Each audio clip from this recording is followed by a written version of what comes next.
Guys, good afternoon, no. Share ko lang sa inyo itong mga ganitong booking para ma-aware kayo yung mga booking, no, yung mga hindi nyo pa alam. Paano malalaman yung mga fake booking? Ayan, no. Yung mga ganyang booking, yung mga matataas pa yung plus sa fare nila. Legit yan. Ano yan? Scam yan. Huwag nyong kukunin yan. Ako, kung ayaw nyong ma-scam, huwag nyong kukunin yan. Yan yung mga ganyang purchase service, panigurado fake booking yan. May scam kayo dyan, kaya huwag nyong tatanggapin yan. Kita nyo, nandito pa rin yan yung fake booking, oh. Kayo na pa yun nandyan, walang kumukuha kasi alam nila fake booking yan.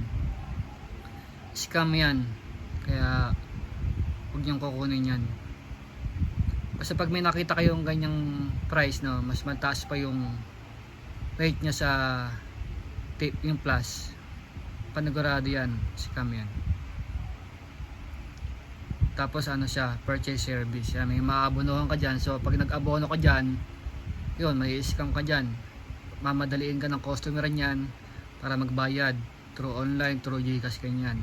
Tapos gagawa ng aberya para ano, para kunyari meron ganyan. Pag nakapagbayad ka na, ayan, tsaka kanyan ibablock, hindi mo na siya makakontak. Kaya ingat kayo sa mga ganyang booking. Ang dahil magagandang booking ngayon, no. Hindi kasi ako babiyahe ngayon eh.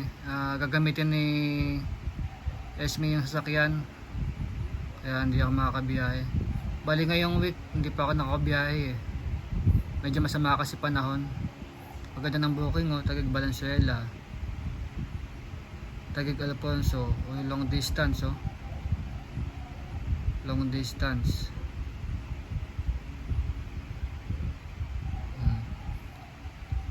Paranaque Valenzuela po 72.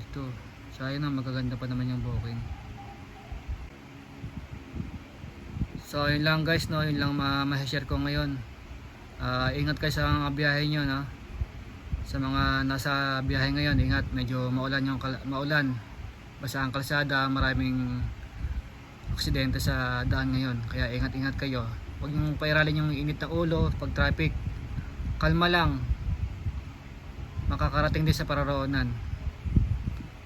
O sige, bye na, let's go, ingat kayo.